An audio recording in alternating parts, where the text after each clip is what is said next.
Bueno, vamos a darle la bienvenida a Eric Fajardo. Muchísimas gracias, Eric. Joe Biden, a través del protocolo que le permite perdonar, ha perdonado a los sobrinos de Nicolás Maduro, dos narcotraficantes que fueron convictos a 18 años de prisión.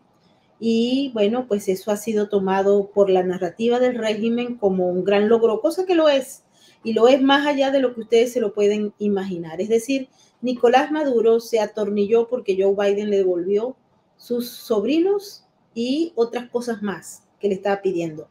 Y quien ha ganado en todo esto es la mujer de Nicolás Maduro, Cilia Flores, porque Cilia Flores ha logrado sacar ya a tres sobrinos, uno de la OFAC, Carlos Eric Malpica Flores, que fue uno de los regalos que le dio la administración Biden a Cilia Flores, y ahora a los dos narcosobrinos, dos narcotraficantes convictos y condenados por la justicia de los Estados Unidos. Esto se da en el marco de un protocolo que hay en los Estados Unidos, en el gobierno de los Estados Unidos, y es que el presidente tiene esa capacidad de perdonar. Hay algunos otros países donde también esto está presente, como en el sistema tal. Y él los intercambió por dos ciudadanos norteamericanos que habían sido arrestados injustamente, más 5 exfuncionarios ejecutivos de Citgo, de la filial de PDVSA en los Estados Unidos, que trabajaban en la administración de Hugo Chávez y de Nicolás Maduro, y no todos, pero algunos de ellos han sido mencionados en investigaciones relacionadas con lavado de dinero, corrupción y cobro de sobornos, justamente durante las administraciones tanto de los designados por Hugo Chávez y Nicolás Maduro, y que están siendo investigadas por el Departamento de Justicia de los Estados Unidos. Ellos estaban arrestados en Venezuela también por cargos de corrupción y lavado de dinero, y luego de un enorme lobby.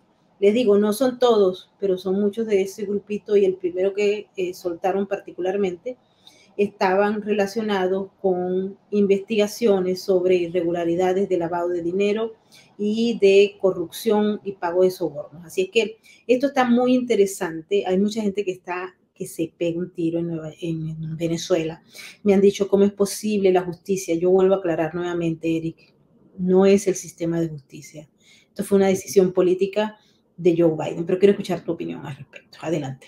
Bien, lo primero que quisiera traer a la mesa es una reflexión de un colega mexicano nuestro, de la George Washington, sin citar el nombre, ¿no? Estos son tiempos de revancha, de retaliación. Me voy a guardar el nombre, pero me pareció muy apropiado el comentario, ¿no? Gracias a Dios, Venezuela no tiene petróleo, porque lo que aquí ha quedado muy claro es que a cambio de un commodity, del cual ciertamente tiene mucha necesidad los Estados Unidos, se han empezado a transar las leyes, se ha empezado a trazar la justicia, se ha empezado a negociar con la justicia, pero lo peor de todo, Maybord, en términos políticos, ya desprendiéndonos de posiciones cándidas de cara a la opinión pública, así como analistas políticos, lo peor es que se ha trazado un principio de seguridad interna y externa de los Estados Unidos que decía, no negociamos con terroristas. El mensaje político que se le envía a todos los autócratas que tienen deudas con la justicia, a los de Latinoamérica, pero también a los de Medio Oriente, a la gente que está tratando de sofocar la revuelta de las hajibs, a la gente del Asia que hoy día está intentando anexarse territorio, a los otros detrás de esa gente del Asia que mueven todas las fichas y todos los hilos. El mensaje es terrible, el mensaje es que tú solamente tienes que secuestrar ciudadanos americanos la siguiente vez que quieras que liberen a tus sobrinos, a tus ministros, a tus operadores políticos, a tus banqueros, finalmente a tus amigos, a tus socios. Una pregunta que me queda en el aire en este tema es, ¿se habrá levantado también la orden de extradición de Diosdado Cabello? Tal vez fue parte de esta negociación tan singular.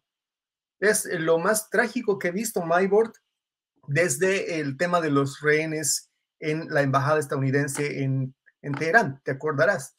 El gran, casualmente son siempre los gobiernos demócratas, ¿no? Es esa falta de carácter, de decisión en la que son casi simétricos. Bueno, eran contemporáneos casi Joe Biden y el presidente Jimmy Carter, ¿no? Es casi una reedición, un clon de Jimmy Carter. Tanto son etáneos, coetáneos y también contemporáneos. Estos gobiernos demócratas que manejan tan mal la política exterior. Quisiera yo traer a colación el hecho de que, como nunca antes, Irán se ha tomado unas ínfulas con este gobierno que jamás se las hubiera permitido ni con Ronald Reagan, ni tampoco con el último presidente. Se han tomado las ínfulas enormes de poner gente detrás de John Bolton, intentar asesinarlo acá en territorio americano. El FBI tuvo la buena voluntad de contárnoslo no sé cuánto después de que esto está en proceso, de que era un crimen en progreso. Se han tomado, han tenido el tupé de atentar contra la vida de un refugiado político bajo la protección de los Estados Unidos, del señor Salman Rushdie. Se toman el tupé de hacer en Latinoamérica lo que nunca antes les hubiera permitido la democracia americana. El tema de Entrasur, el tráfico de aviones, el tráfico de no sabemos qué, en aviones fantasmas, en aviones con doble declaración o con doble cédula, en aviones con doble registro, en aviones fantasma. O sea, nunca había tenido Irán, y por supuesto el régimen venezolano es un gran discípulo de Irán, como tú y yo lo sabemos, nunca había tenido tantas ínfulas desde Jimmy Carter como las está teniendo con el gobierno de Obama. En parte es la debilidad enorme, la falta de liderazgo y de carácter de Joe Biden. En parte es la complicidad ideológica que aproxima a este partido, que de ser un partido socialdemócrata se ha terminado de convertir en un partido marxista radical de izquierda. Esas simpatías, esas asociaciones ideológicas con el mundo de Medio Oriente y con el Asia, que han llevado a los Estados Unidos a este punto en el cual, sumado a la necesidad de commodities, bueno, pues hacen que su gobierno trance la justicia, ya te lo he dicho, y lo que es peor, trance una doctrina de seguridad nacional y un principio de seguridad hemisférica que decía, no negociamos con terroristas. Repito, es lo peor que he visto Maybord desde lo de la embajada de Teherán, donde tuvo al menos, obligado por la presión de los ciudadanos americanos, tuvo al menos la decencia Jimmy Carter de no entregarse a la primera y de no pactar lo que implica un mensaje político peligrosísimo, la liberación de rehenes y de ciudadanos americanos a cambio de entregar al Shah. Que mira, imagínate tú cómo hubiera sido de diferente la historia si Jimmy Carter entregaba al Shah de Irán para que lo victimicen en una plaza pública a cambio de los rehenes en los Estados Unidos. Esos rehenes, he visto un documental el otro día en HBO, la gente, las autoridades de esa época, al menos los burócratas debajo de las decisiones políticas, entendían perfectamente que tenían un rol cada uno y lo asumieron honrosamente. No he escuchado a ninguno de los rehenes quejarse porque sabían lo que importaba mantener una posición de Estado, la seguridad no solamente de 6 o 7, sino sobre todo de un enorme país de 300 y algo millones de habitantes que se verían amenazados si le envías a alguien como Irán, como el régimen de Irán, el régimen de los ayatolas, un mensaje político de debilidad similar. Pero ese es el país en el que vivimos, ¿no? Ese es el país en el que vivimos. Celia tiene sus sobrinos, Maduro seguramente ahora tiene algo de qué pavonearse en su enorme debilidad, incapacidad de gestión, en su enorme debilitamiento político. Ha logrado una victoria muy interesante, con un vuelco de, diría yo, de cubilete, con un vuelco de suerte que tiene mucho que ver con también la enorme falta de criterio de los Estados Unidos y de la OTAN al haber administrado a Rusia unas sanciones que terminaron siendo sanciones contra América misma, contra nosotros mismos. Bueno, pero esa es la situación.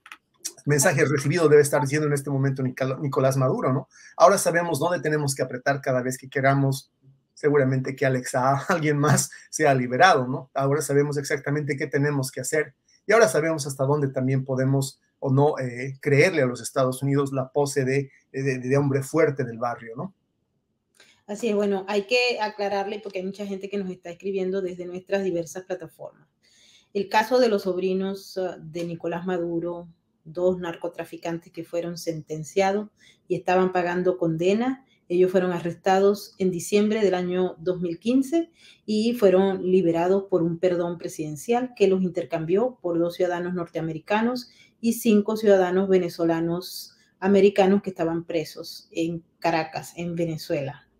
Esto se da en el marco de un protocolo que ha firmado los Estados Unidos con muchos otros países, porque es un protocolo que viene desde la ONU, que establece que puede haber un intercambio de rehenes, un intercambio de prisioneros, de rehenes de guerra, de prisioneros, y en ese marco se dio. Vale la pena recordar que en el mes de abril de este año, Joe Biden también entregó 2 narcos, un narcotraficante y un traficante de armas, a el régimen de Vladimir Putin Por cierto, en el marco de la guerra de Ucrania que ya se desarrollaba desde finales de febrero del 2022, esto ocurrió en abril del 2022, y bueno, allí también se criticó el trajo en relación con estos dos narcotraficantes a dos ciudadanos norteamericanos que estaban pagando condena allá en Moscú.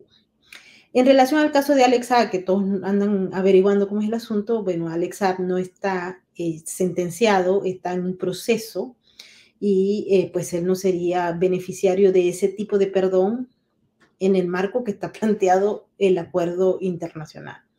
Lo que sí podría ocurrir, pero ojalá que no vaya a ocurrir, que por cierto aprovecho la ocasión para decir que nosotros queremos que Alex Saab no solamente sea juzgado, sino sancionado y condenado.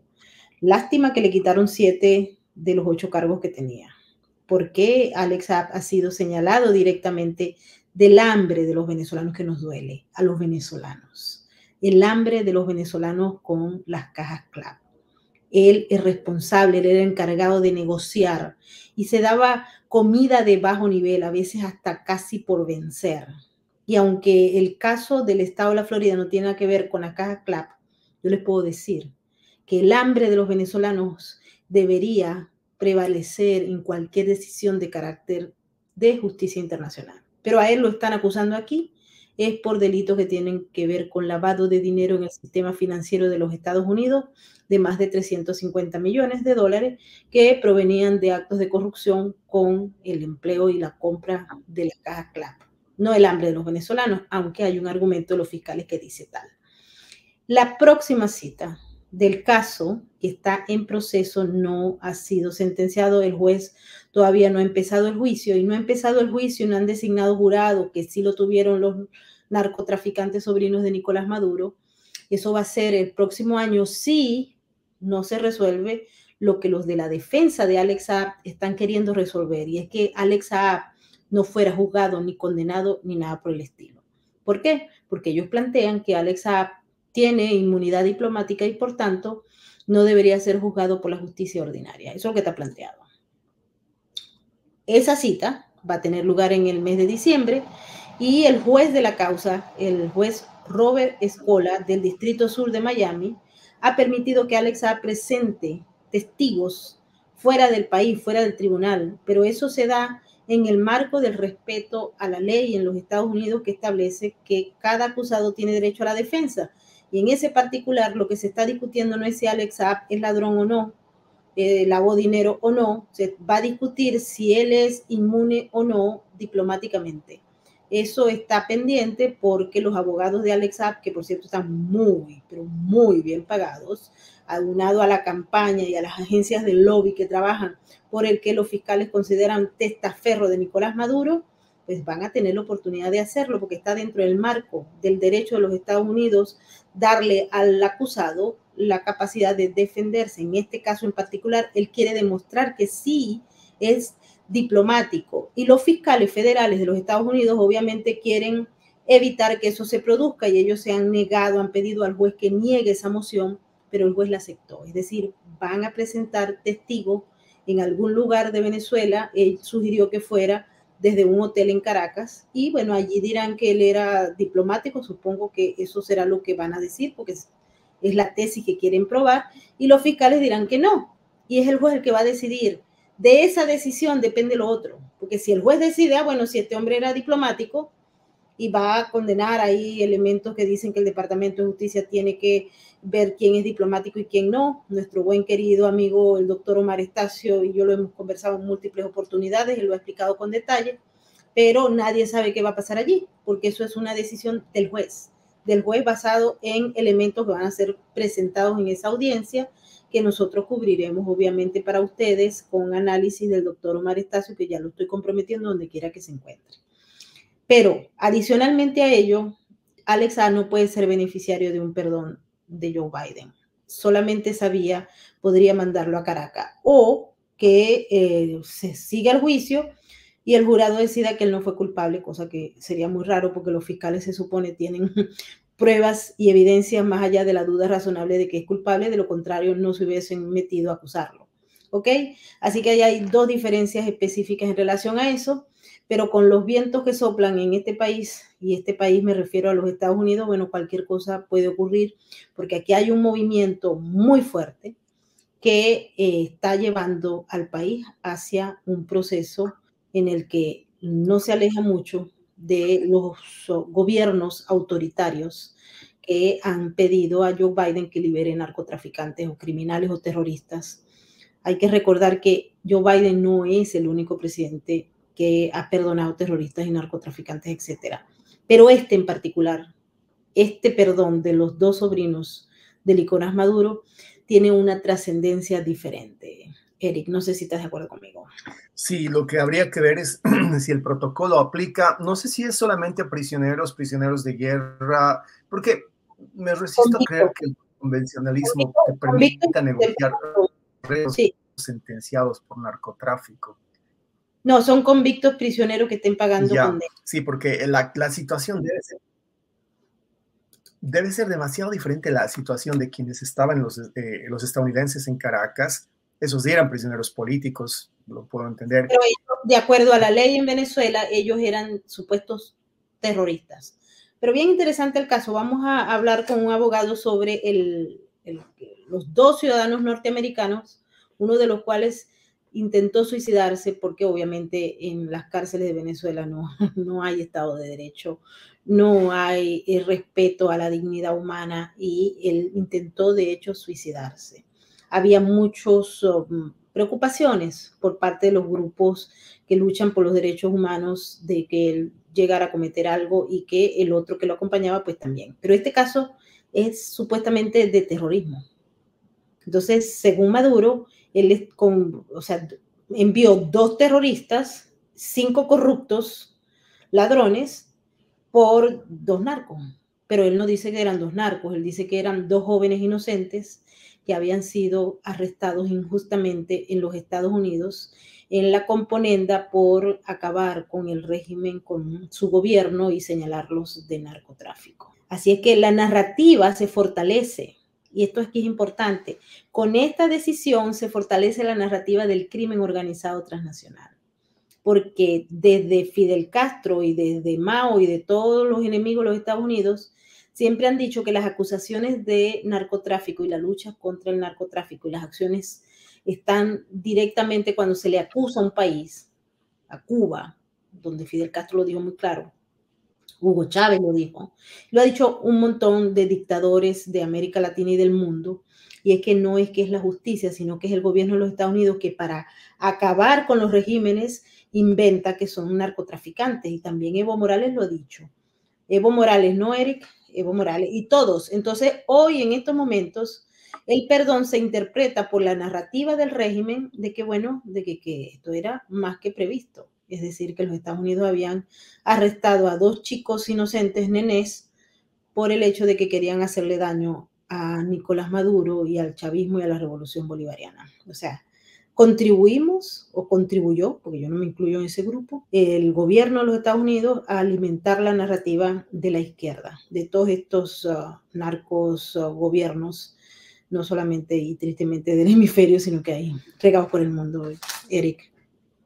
Bueno, no veo mucha diferencia yo entre el gobierno de Joe Biden y cualquiera de los otros a este punto, ¿no? Hay una identidad ideológica que no la explica, no la justifica, pero definitivamente la hace un poco más comprensible la toma de decisiones como las que acabamos de ver. Es Joe Biden. Eso es.